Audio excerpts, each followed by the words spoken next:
সবুজ পাহাড়, বনাঞ্চল আর ঝর্ণা ঘেরা বান্দরবানের লামা। সেখান থেকে ৩৫০ কিলোমিটারেরও বেশি পথ পাড়ি দিতে হয় জাদুর শহর ঢাকায় আসতে। তবে দুর্গম এলাকার কোয়ান্টাম কসমো স্কুলের শিক্ষার্থীরা নিজের স্বপ্ন পূরণে পেরিয়েছেন সেই পথও। জিতেছেন জিমন্যাস্টিক্সে স্বর্ণপদক। এই ইভেন্টটা খেলতে হচ্ছে অনেক সাহসের প্রয়োজন হয়, মেধারও প্রয়োজন হয়, যেহেতু আমরা শূন্যের উপরে সবকিছু করি। আর অন্যান্য খেলায় তো সেকেন্ডে সেকেন্ডে সিদ্ধান্ত নিতে হয়, ওই খেলাগুলোর চেয়েও এই খেলাটা অনেক কঠিন।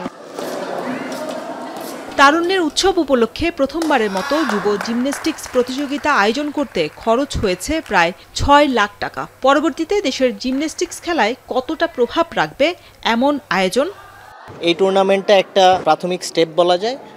আমাদের ইন্টারন্যাশনাল হইতে এখনও আরও ৬ মাস সময় বাকি আছে। সো আমরা হয়তো আগামী ৩ মাস পরে আরও সীমিত আকারে তখন প্রফেশনাল যারা ওদের সিলেকশনে যাবে।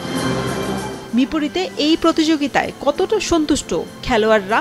অলিম্পিকের মতো যদি এশিয়ানের মধ্যে যদি গোল নিতে চাই, আরও বড় জিমনেশিয়াম, আরও ভালো ভালো কোচ, তারপর থাকার জায়গা, খাওয়ার জায়গা, সবই ফেসিলিটি আরও বেশি দরকারি। রাষ্ট্র থেকে যদি আমাদেরকে হেল্প করা হয় তাহলে আরও ভালো হবে, কারণ এখানে কোনো হেল্প পাওয়া যাচ্ছে না আর কি।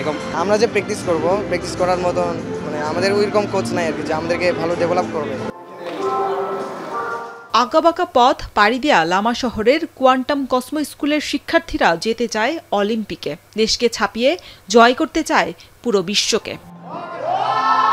শরীফ রওশন, এখন ঢাকা।